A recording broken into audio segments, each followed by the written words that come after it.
오늘 이 말씀을 가지고 여호와께 드릴 예배라는 제목으로 은혜를 나누고자 합니다.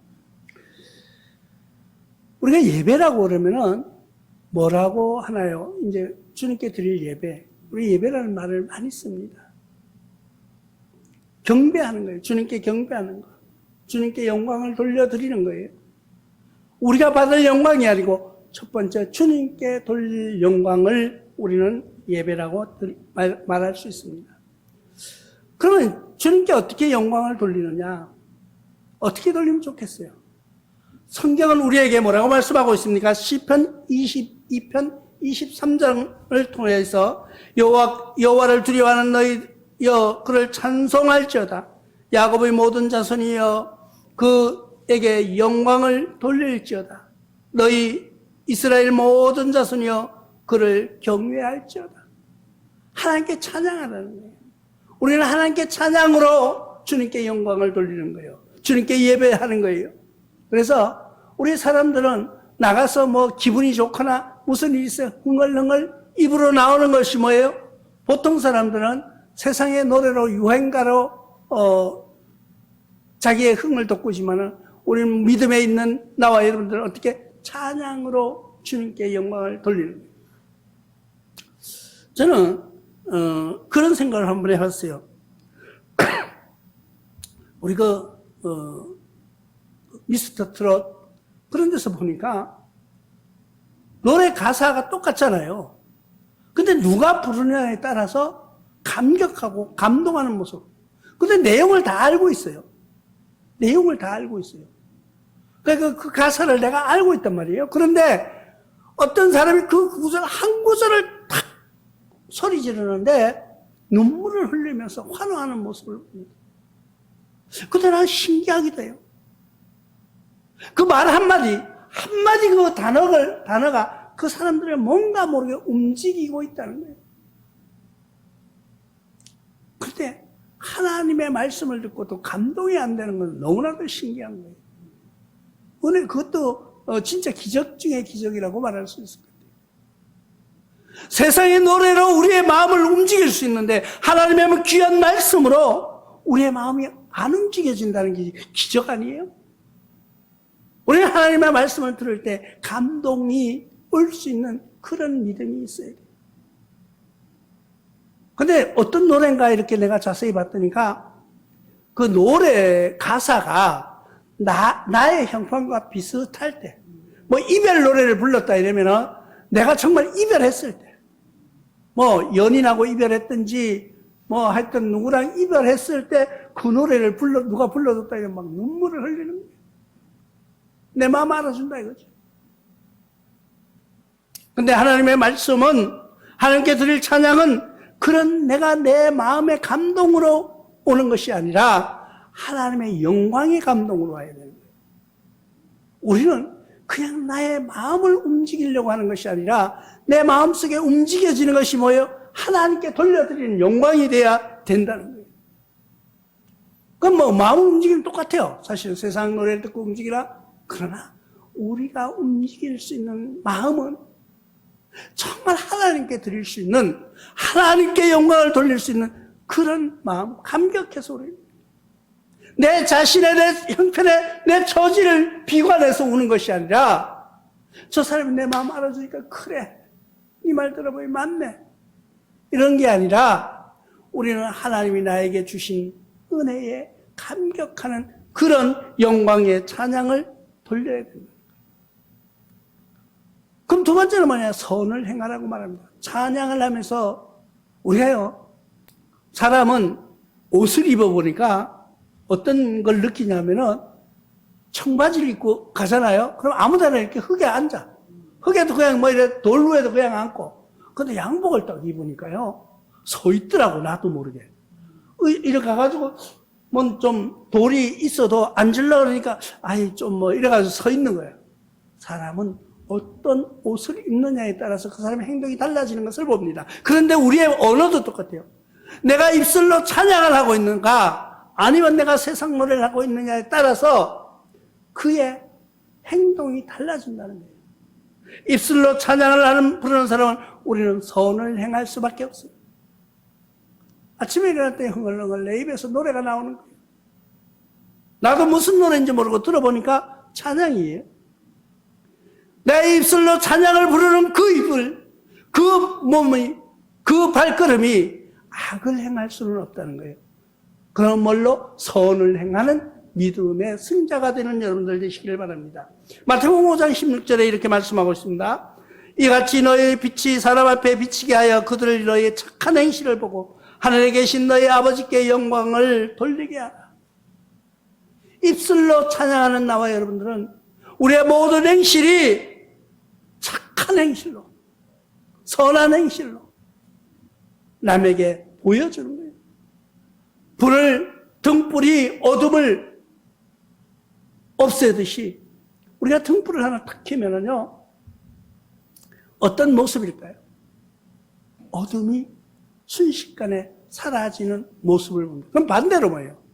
내가 빛이 없다면은 어둠이 오는 거는, 빛과 어둠은 공존할 수가 없어요.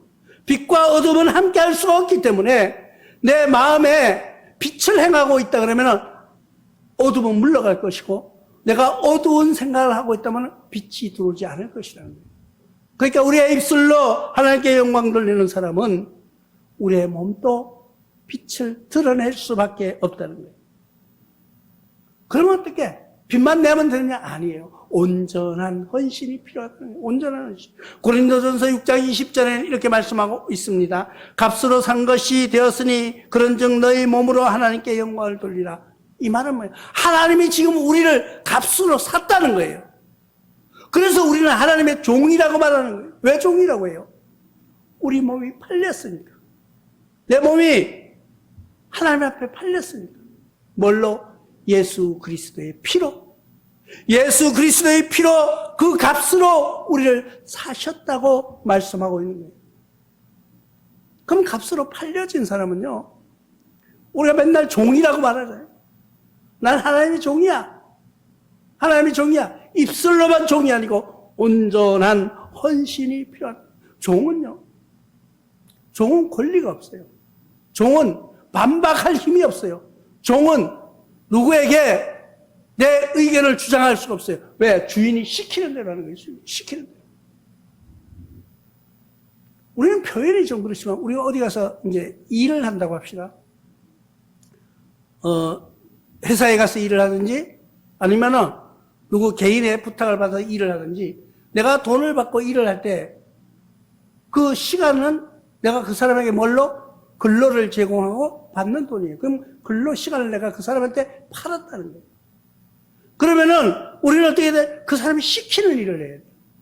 내가 가보니까 이걸 옮기면 좋을 것 같아. 그런데 주인은 이걸 옮기라고 하는 거예요. 그러면 어떻게 해요? 내 생각은 아니고 이 주인이 옮기라는 걸 옮겨주는 것이 종의, 내가 팔려진 자의 모습이라는 거예요. 하나님께 팔려진 나와 여러분들, 하나님의 피값을 주고 사신 나와 여러분들은 주님의 온전한 헌신이 필요하다. 이게 주님께 돌릴 영광이라는 거예요. 그럼 그렇게만 하면 되느냐? 아니요. 우리는 거룩한 삶을 살아가기를 힘쓰는 여러분들 되시기를 부탁드립니다.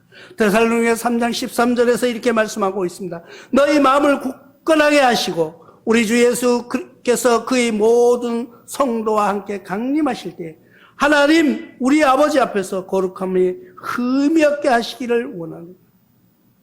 예수님이 모든 성도와 강림하실 때 우리의 먼저 간 선배들과 우리의 먼저 하나님께 불림을 받은 성도들과 함께 강림하실 때 우리에게 흠이 없기를 원한다고 하시는 것입니다. 나와 여러분들은 흠 없는 삶을 살아야 돼요. 뒤돌아보면 아이고 그래서 나는 죄를 너무 많이 져서 나는 죄가 많아서 하나님 앞에 갈 수가 없어요. 자기가 죄인인 줄은 알아요. 어느 누구도 자기가 죄인이 아니라고 하는 사람은 없어요. 그럼 누구에게 죄인이냐는 거예요. 누구에게? 우리는 세상에 죄를 지면은요 재판을 받아야 돼요. 세상에 내가 운전하고 가다가 조금 잘못하면 바로 스티커 날라와요. 돈 내라고, 벌금 내라고. 세상의 벌을 받는 거예요. 그러면은 하나님 앞에 섰을 때 흠이 없게 되기를 원하는 하나님의 뜻에 맞게 살아야 돼요. 근데 우리가 전도하다 보면 그런 얘기예요. 아유, 나는 뭐 죄가 많아서 하나님 앞에 못 간다. 죄가 많아서 오는 거예요. 교회는 죄가 없어서 내가 회개할 일이 없어서 교회 나와서 하나님 앞에 예배 드리는 것이 아니라 죄가 너무 많아서 나는 죄인이기 때문에 그래서 주님 앞에 나와서 무릎 꿇고 기도하는 거예요. 죄를 깨끗하게 한 사람, 그럼 하나님 앞에 나올 필요 없어요. 왜? 죄가 없는 사람은 예수님밖에 없기 때문에. 그럼 자기가 예수예요? 아니잖아요. 우리는 하나님 앞에 거룩하게 살려고 노력하는 여러분들 되시길 바랍니다. 지금부터라도. 내가 지나온 것을 뒤돌아보니까 너무나도 부끄러워요. 너무나도 죄에 쌓여있어요. 그런데 이제부터 시작이다. 지금부터 출발하면서 우리는 뭘 해야? 거룩하게 살려고 노력하는 거예요. 그래야 할지라도 우리는 넘어지고 우리는 죄 중에 빠질 수밖에 없다는 거예요. 그런데 이제 우리가 거룩하게 살아가야 되는 이유가 있다는 거예요. 히브리서 기자는 12장 10절을 통해서 이렇게 말씀하고 있습니다. 그들은 잠시 자기 뜻대로 우리를 징계하였거니와 오직 하나님은 우리의 유익을 위하여 그의 거룩하심에 참여하게 하십니다. 세상 사람은 잠시 자기 뜻대로, 세상의 뜻대로, 주인의 뜻대로 우리에게 징계를 하거나 제동을 걸지만은 하나님은 우리의 유익을 위하여서 거룩하심에 참여하기 위해서 예수 그리스도께서 십자가에 못 박히셨다는 것을 기억하는 여러분들 되시길 바랍니다. 나는 어떤 때 그런 생각을 해봐요. 예수님께서 왜 십자가에 못 박히셨을까? 안 박히셔도 되거든요. 왜? 그 당시에 예수님의 능력과 권능으로 안 박히셔도 돼요. 왜? 예수님을 붙잡으려고 로마 병정들이 왔어요. 그럴 때 예수의 제자가 칼로 그 귀를 잘라버린 거예요. 그러니까 예수님이 뭐라고 말씀하셨어요? 칼 쓰지 말라. 힘으로, 다툼으로, 분쟁을 하지 말고 순리적으로 하면서 그 귀를, 땅에 떨어진 귀를 집어가지고 더 붙여주셨어요. 그런 능력이, 그런 권능이 있는 분이에요. 그러면은 만약에 그 사람들을 혼탁하게 해가지고 다 물러가게 하든가 갑자기 눈을 멀게 해서 예수님을 잡을 수 없도록 그렇게 하실 수도 있었는데 예수님은 그러지 않으셨다는 거예요. 우리는 순종하는, 그게 하나님의 순종이에요. 그게 믿음이에요. 우리는 그 예수님의 모습을 본받아가는 거예요. 예수님 때로는 억울하시기도 하고요. 때로는 너무나도 참 세상 말로 가짜는 거죠. 가짜는 거. 그런데도 예수님께서는 순응하셨다는 거예요. 순응. 그게 거룩함이라는 거예요. 그러나 너희들은 택하신 족속이요 땅 같은 제사장이요 거룩한 나라요 그의 소유가 된 백성이니 누구의 소유가 됐다는 거예요. 이는 너희 어두운 데서 불러내어 그의 귀한 빛에 들어가게 하신 이 아름다운 덕을 선포하게 하려 하심이라고 베드로전서 2장 9절에서 말씀하고 있는 것을 볼 수가 있습니다.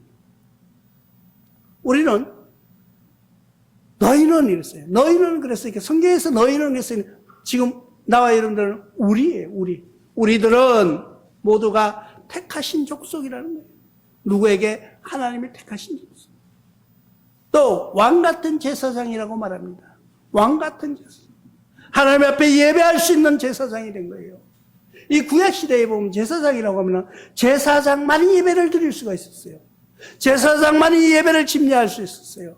그래서 모든 사람들이 제사장 앞에 와가지고 예물과 모든 성물을 가져와서 제사장 앞에서 예배를 드리고 제사장만이 예배를 드릴 수 있고 제사장만이 기도할 수 있는 거예요. 그런데 지금은 어떻게 예수님 시대에 와서 왕 같은 제사장이라고 말합니다. 우리 모두가 왕 같은 제사장이 된 거예요. 그래서 하나님 앞에 예배할 수 있는 거예요. 나와 여러분들이 예배할 수 있다는 것이 거룩한 삶으로 거룩한 길로 들어가는 것이라는 것을 기억하는 여러분들 되시길 바랍니다. 그럼 마지막으로 그것이 뭐예요? 이 모든 것이 하나님께 드릴 예배라는 것을 기억하시기 바랍니다. 마태복음 4장 10절에 이에 예수께서 말씀하시되 사탄아 물러가라 기록하였을 때 주 너희 하나님께 경배하고 다만 그를 섬기라 하였습니다. 여기서 우리가 중요한 걸 깨달아야 돼요. 어떤 사람이 갑자기 어떤 능력이 일어나거나 하나님의 어떤 은사가 쏟아지면요, 그게 자기만이 할 수 있는 것인 줄 알고 착각 속에 빠져가는 거예요. 예수님도 그를 공격하려고 하니까 사탄아 물러가라 그랬어요. 제자들에게 그랬어요. 우리는 누구에게 대접받으려고도 하지 말고 누구에게 섬김을 받으려고 하지 말고 내가 먼저 섬기는 자가 되시는 여러분들 되시길 바랍니다. 그럴 때 그것이 진정한 하나님께 드릴 예배라는 거예요. 우리가 하나님께 드릴 예배가 바로 내가 섬김을 받으려고 하는 것이 아니고 내가 섬기는 자가 돼요. 요한복음 4장 24절에도 하나님은 영이시니 예배하는 자가 영과 진리로 예배할지니라. 하나님께 드릴 예배는 뭐예요? 영과 진정으로, 진심으로, 진리로 하는 거예요. 내가 그냥 남에게 보여주려고 드리는 예배가 아니에요. 내가 누구에게 보여주려고 드리고 누구에게 나타내려고 드리는 것이 예배에 참여해 주는 것이 아니라 정말 내 마음과 진심을 쏟아서 하나님께 영적으로 진심으로 드리는 것이, 그게 하나님께서 받으시는 예배라는 거예요. 계시록 14장 7절에서는 이렇게 말씀하고 있습니다. 그가 큰 음성을 이르되 하나님을 두려워하며 그의 영광을 돌리라. 이는 그의 심판의 시간이 이르렀으니 하늘과 땅과 바다와 물들이 근원을 만드시니 이를 경배하라 하더라. 심판의 날이 다가오고 있음을 여러분들 기억하시기 바랍니다. 그 심판의 날이 다가왔을 때 여러분 예배에 참여하는 것을 두려운 마음으로 참여해야 돼요. 예배에 참석하는 나와 여러분들은 이 예배가 그냥 누구에게 보여지는 것이 아니라 두려운 마음으로 참석하는 거예요. 예배를 준비하는 모든 일들 하나하나가 두려운 마음으로 해야 돼요. 떨리는 마음. 내가 물을 한 컵 떠다 놔도 두려운 마음. 내가 성전의 일을 하는, 이게 하나가 모두가 하나님께 드리는 일이라는 것. 그냥 턱 물을 갖다 놓는 것이 아니라 겸손한 마음으로 갖다, 그런 자세가 필요하다는 거예요. 그렇다고 이게 우상이 되면 안 돼요. 옛날 할머니들은요, 교회에서 어떤 교회 가면 예수님 사진 이렇게 걸어놨어요. 그럼 그 앞에 가서 이렇게 인사를 해요. 그런 것이 아니고, 그래가지고 그 교회에서 그걸 띠냈대요. 사진을 띠내버렸대요. 예. 그 사진에 가서 비는 거예요. 옛날 비는 일이 습성이 있어가지고. 우리는요, 내 마음 진심으로 담아서 하나님께 참여하는 모든 발걸음을 하나하나가 두려운 마음으로 참여하는 그런 믿음이 필요하다는 거예요. 나와 여러분들은 하나님 앞에 드리는 예배가 어떤 모습으로 드려지고 있습니까? 어떤 모습으로 예배에 참여하고 있습니까? 내 자신 한 생명이 주님 앞에 참여하는 그 시간이 복된 시간이 되시길 주님의 이름으로 축원합니다.